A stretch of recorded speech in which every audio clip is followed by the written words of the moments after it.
नमस्कार। इन खबर में आपका स्वागत है। ये यूएई यानी संयुक्त अरब अमीरात बेस्ड भारतीय मूल के अरबपति बीआर सेट्टी हैं। इनके आंखों में आंसू है।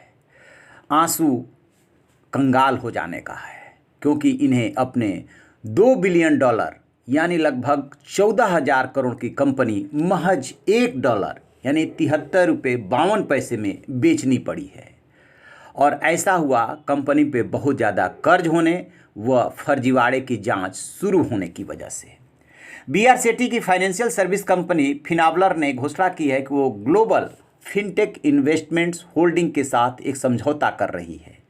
ये GFIH इजराइल के प्रिज्म ग्रुप की सहयोगी कंपनी है, जिसे फिनाबलर लिमिटेड ने अपनी सारी संपत्ति सेल कर दिया है। जानकारी के लिए बता दें कि इजराइल के पूर्व प्रधानमंत्री एहुद ओलमर्ट से जुड़े प्रिज्म ग्रुप ने लेन देन के संबंध में अबू धाबी के रॉयल स्ट्रेटेजिक पार्टनर के साथ एक कंजोर्टियम का गठन किया है।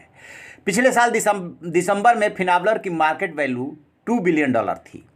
कंपनी द्वारा इसी साल अप्रैल में साझा की गई जानकारी के मुताबिक उस पर 1 बिलियन से ज़्यादा का कर्ज था और ये कर्ज लगातार बढ़ता चला जा रहा था। लिहाजा उन्हें अपनी कंपनी बेचने का फैसला करना पड़ा। ये सौदा संयुक्त अरब अमीरात और इजराइल की कंपनियों के बीच महत्वपूर्ण वाणिज्यिक लेन देन को लेकर भी है, क्योंकि दोनों देशों ने इस साल की शुरुआत में सामान्यीकरण समझौते पर हस्ताक्षर किए थे। उसी दौरान से बैंकिंग से लेकर मोबाइल फ़ोन सेवाओं तक जैसी डील पर दोनों देशों के सिग्नेचर है। फिनाबलर के अलावा सेट्टी की अबू धाबी स्थित कंपनी NMC हेल्थ के शेयरों में दिसंबर में 70% की गिरावट देखी गई थी। सेट्टी की कंपनियों के खिलाफ फर्जीवाड़े के जब से आरोप लगे तब से ही इनके बुरे दिन आ गए। लिहाजा पिछले साल ही उनकी कंपनियों के शेयरों को स्टॉक एक्सचेंज पर कारोबार करने पर रोक लग गई। इस तरह से सेट्टी की कंपनियों की साख पूरी तरह से बाजार में खत्म हो गई। कोई कंपनी उनके बिजनेस में निवेश करने को तैयार नहीं थी। इनके सामने कोई रास्ता नहीं बचा था। लिहाजा उन्होंने कंपनी को बेचने का डिसीजन लिया।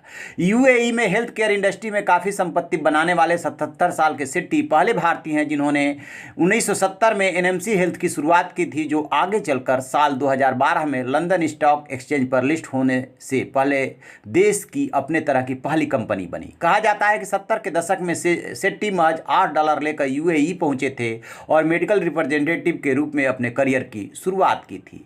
बीआर सेट्टी ने 1980 में अमीरात के सबसे पुराने रेमिटेंस बिजनेस यूएई एक्सचेंज की शुरुआत की। यूएई एक्सचेंज यूके की एक्सचेंज कंपनी ट्रैवलेक्स तथा कई छोटे छोटे पेमेंट सॉल्यूशंस प्रोवाइडर्स व सेट्टी की फिनाबलर के साथ मिलकर 2018 में सार्वजनिक हुई।